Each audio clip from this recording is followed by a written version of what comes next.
Welcome back for another deep dive. Today, we're taking a closer look at Rich Dad, Poor Dad by Robert Kiyosaki. A classic for sure. It really is. And I think there's a reason it resonated with so many people. We're going to try to pull out those core ideas, the real valuable stuff that you can actually use.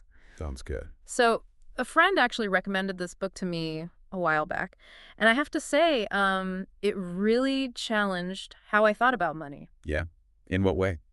Well, Kiyosaki kind of throws out these really bold ideas, like especially when he compares the two father figures in his life, his own dad, who was highly educated but always struggled financially, Right. and then his friend's dad, the rich dad, who was a successful entrepreneur, even though he didn't have a fancy degree. That contrast is really at the heart of the book, isn't it? Yeah, and it kind of sets the stage for the whole thing. What I find fascinating is how Kiyosaki doesn't just lecture you about money.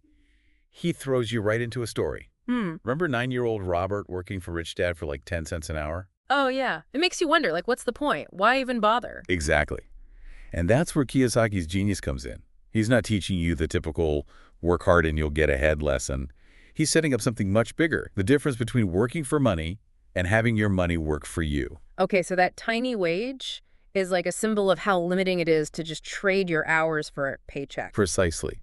Rich Dad wants Robert, and by extension us, the readers, to avoid that trap. The rat race. Right? Yes, the rat race. Where you work, you get a raise, but then you just spend more and you never really get ahead. Ugh, it's so easy to get stuck in that cycle. It is. And Kiyosaki argues that escaping it starts with, well, financial literacy. Right. He really emphasizes how important it is for people to actually understand financial statements. That part where he shows the different financial statements of a poor person, middle-class person, and a rich person, it's like, whoa. It's powerful, isn't it? It really drives home the point that it's not just about how much money you make. It's about where your money is going, what it's doing. It's about being in control rather than just letting things happen to you. Exactly.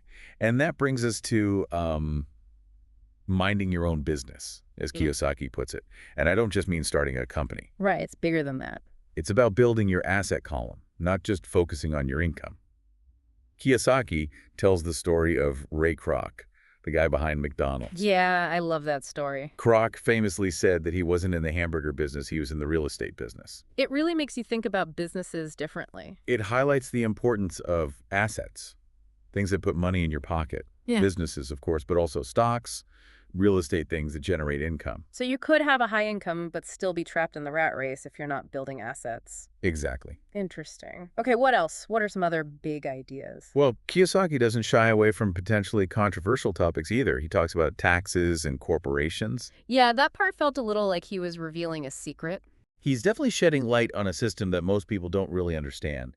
He talks about how Rich Dad introduced him to these concepts at a young age. It's like Rich Dad was saying, look, here's how the world really works. Yeah, and it's not about being unethical. It's about understanding the rules of the game, right? Yeah. Corporations are taxed differently than individuals, and they have certain legal advantages. Right. Okay, so it's about playing the game strategically within the rules, of course. Exactly. And that ties into another really interesting concept, the idea that the rich invent money. Kiyosaki uses that anecdote about Alexander Graham Bell offering his telephone patent for $100,000 and getting rejected. Can you imagine? Oh, wow. Talk about a missed opportunity. It's incredible, right? Yeah. And what Kiyosaki is saying is that the rich are often able to see opportunities where other people just see risk.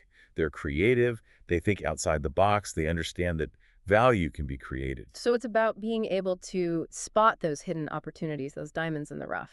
Exactly. Yeah. Kiyosaki gives examples from his own real estate deals, where he essentially created money through savvy negotiation and a deep understanding of the market. Wow, that's fascinating. Okay, but let's be real. There are a lot of obstacles people face when it comes to building wealth. I mean, where do you even start? Right.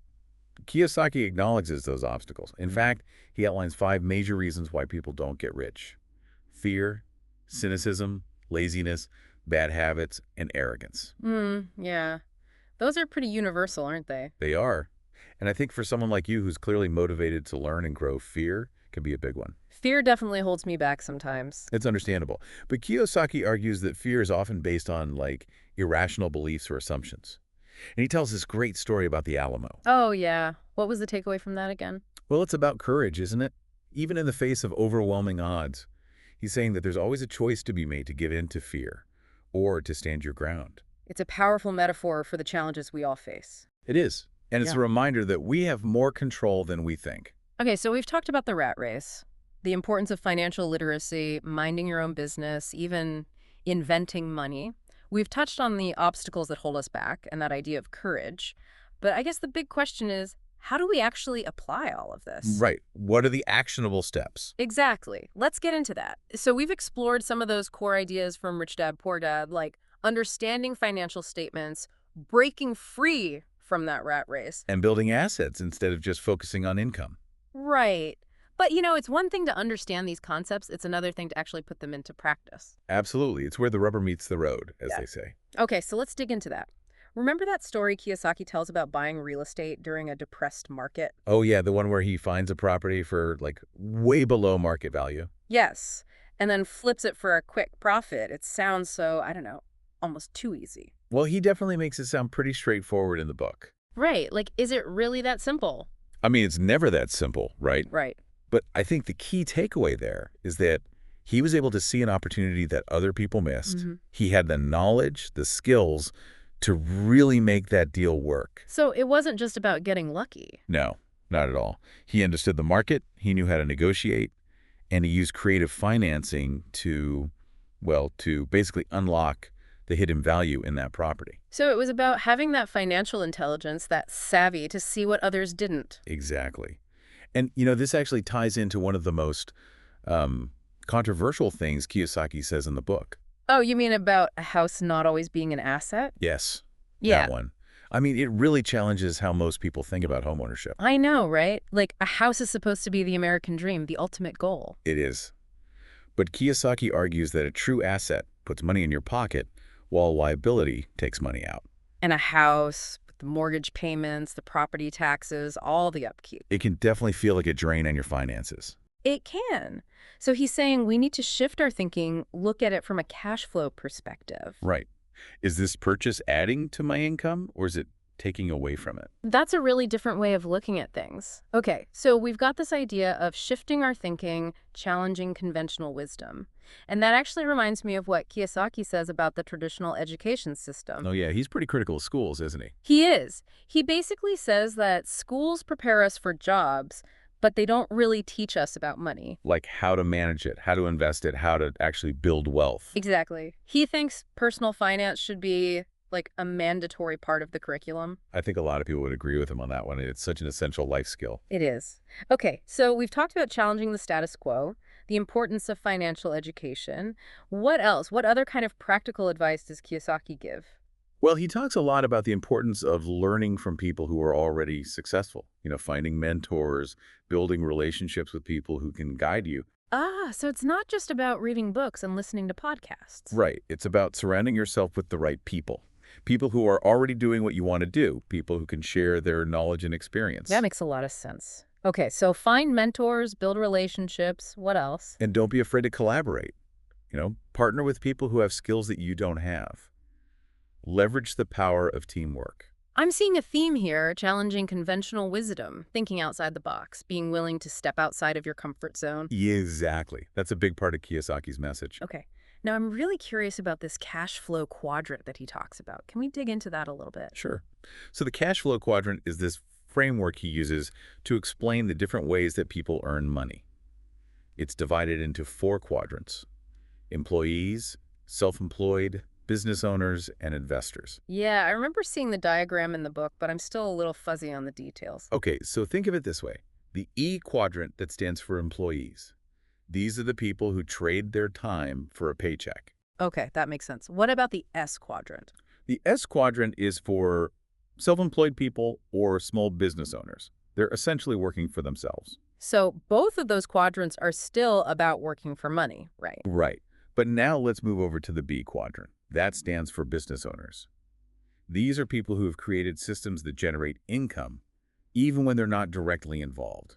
Okay, so like a company with multiple employees Right. or a franchise. Exactly. They've built businesses that can run without them constantly having to be there. And then finally, we have the I quadrant for investors. Right. These are the people whose money is working for them through investments, whether it's stocks, real estate, or businesses. Okay, I see where you're going with this. Kiyosaki is basically saying that true financial freedom is found on the right side of that quadrant in the B&I categories. Exactly. It's about making that shift from working for money to having your money work for you. Now, I'm sure some people are hearing this and thinking, well, that's easy for Kiyosaki to say. He's already rich. Oh, absolutely. I mean, it's understandable to be skeptical when someone who's already made millions is giving you financial advice. Right. Like, how can I relate to that? But I think it's important to remember that Kiyosaki didn't start out wealthy. He had his own struggles, his own challenges to overcome. And he's very open about that in the book, isn't he? He is. And more importantly, there are so many examples of people from all walks of life who have taken his principles and achieved financial success. So it's not just about being born into wealth or privilege. It's about adopting a certain mindset and taking action. Exactly. And it's not about blindly following everything Kiyosaki says. He encourages critical thinking. Do your own research, seek out advice from experts, and find what works best for you. Okay, that makes sense. Now let's talk about risk for a second, because Kiyosaki is a big advocate for real estate, which can be a pretty volatile market. It can. And there are risks associated with any type of investment. But his message isn't about, throwing caution to the wind and just gambling with your money. Okay, so he's not saying go out and bet it all on red. No. He stresses the importance of educating yourself, understanding the market, and managing risk. So taking calculated risks, not Got it. just blindly jumping in. Exactly. It's about being informed and strategic in your decision making. All right. So we've covered a lot of ground here. We've talked about the importance of financial literacy, the cash outflow quadrant, those mental obstacles to wealth. But what about the more, practical day-to-day stuff? Ah, yes. The nitty-gritty details of managing our money. Exactly, because at the end of the day, it's those daily habits and choices that really make a difference. Absolutely. And one of the simplest yet most powerful pieces of advice Kiyosaki gives is the idea of paying yourself first. Okay, I've heard that phrase before, but what does it actually mean in practice? It means prioritizing your financial future. Most people, they pay all their bills, first their rent or mortgage, their utilities, their credit card bills, and then if there's anything left over, maybe they'll put some money into savings. Oh, yeah, I'm definitely guilty of that. Kiyosaki wants us to flip that script. He says, set aside a portion of your income for savings and investing before you pay any other bills. So even if it's just a small amount, make that commitment to yourself first. Exactly. Even if it's just 10% of your income, make it a non-negotiable part of your budget. It's about developing that discipline, that habit of prioritizing your financial well-being. And then as your income grows, you can gradually increase the amount you're saving and investing. Precisely. It's a really powerful way to start building wealth over time. Okay, I like that. Yeah. Pay yourself first. Got it. Now, I'm also curious about Kiyosaki's thoughts on overcoming fear, because he talks about fear being one of the biggest obstacles to financial success. And he tells that really powerful story about the Alamo. Yes, the Alamo. Such a powerful image. But, how do we apply that to our own lives, especially when it comes to something like money? It can be scary to take risks. It can be, especially when it's your hard-earned money on the line. Kiyosaki acknowledges that. He says, look, fear is natural. It's a human emotion, but it shouldn't paralyze us. We need to acknowledge our fears, analyze them, and then take action despite them. So it's not about being fearless. It's about having the courage to move forward, even when you're afraid. Exactly. And he also emphasizes the importance of surrounding yourself with the right people, having that support network, mentors, advisors, people who believe in you. Yeah, having people in your corner who can offer guidance, who can encourage you when you need It it. can make a huge difference. And it's important to remember that setbacks are inevitable. Kiyosaki talks about his own failures, his own mistakes. Right, he's very open about that in the book. And he says, look, failures are not the end of the road. They're opportunities to learn and grow. So it's about developing that resilience, that ability to bounce back from setbacks. Exactly. Even the most successful people have faced failures along the way. It's how you handle those failures that really matters. All right, so in this section, we've talked about overcoming fear, the importance of mentors, that idea of paying yourself first. We've covered a lot of ground. But I think it's important to also acknowledge that Rich Dad, Poor Dad has received its fair share of criticism over the years. Oh, definitely. And I think it's important to engage with those criticisms thoughtfully. Right. So should we dive into that discussion next? Absolutely. Let's explore some of the different perspectives on Rich Dad, Poor Dad. So we've really dug into Rich Dad, Poor Dad, haven't we? From the big ideas to the actionable steps, even the cash flow quadrant. We've covered a lot of ground, Uh-huh. and those mental barriers, Kiyosaki talks about how to recognize them and overcome them. But, no book is without its critics, and Rich Dad, Poor Dad has definitely sparked some debate over the years. It has, and I think it's good to acknowledge those different viewpoints, right? Right. One of the common criticisms is that Kiyosaki oversimplifies things a bit. Like, some people argue he makes it sound too easy to get rich, that he doesn't really address all the risks involved with investing. That's a fair point. I mean, it's important to remember that Rich Dad, Poor Dad is more of a starting point or a way to shift your thinking about money. It's not like a step-by-step guide to investing, right? Exactly. And Kiyosaki himself says, do your research. Talk to experts. Don't just blindly follow anyone's advice. Right. It's about taking responsibility for your own financial education. Absolutely. Another criticism is that he really focuses on real estate, maybe to the exclusion of other types of investments. Yeah, he definitely has a passion for real estate. He does. But I think he acknowledges that it's not the right path for everyone. And there are other ways to build wealth. It's about finding what works for you. Exactly. Some people also take issue with how he portrays his own father, the poor dad, in the book. Yeah, it can come across as a little harsh sometimes, the way he talks about him. It can, but I think it's important to remember that he's writing from his own personal experience, you know. Right. It's his story. And he's not trying to, like, demonize his father. He's trying to show the difference between two very different mindsets when it comes to money. That traditional employee mindset versus the more entrepreneurial mindset. Exactly. And another point of criticism is that he doesn't really talk about, giving back to the community, a social responsibility, things like that. Yeah, that's true. He's definitely focused on building individual wealth. He is. But, I think financial freedom can be a powerful tool for good. Right. Once you have that security, you're in a better position to help others, to support causes you care about. Absolutely. Okay, and then there's the, the elephant in the room. Oh, yeah. You mean the controversies surrounding Kiyosaki himself? Yeah, the legal issues, the accusations of misleading marketing practices. It's important to be aware of that stuff. Definitely. It's all part of the bigger picture. It is. But even with all the criticism and controversy, there's no denying that Rich Dad, Poor Dad has had a huge impact on people. Millions of people have read this book. I know. It's sparked so many conversations about money, and it's really inspired people to take control of their financial lives. It's that message of empowerment, right? That anyone can achieve financial freedom. Exactly. It's about challenging the status quo, about believing in yourself.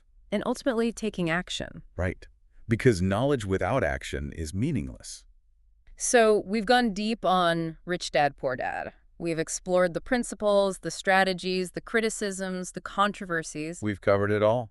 But like with any deep dive, the real journey begins when you start applying what you've learned. Exactly.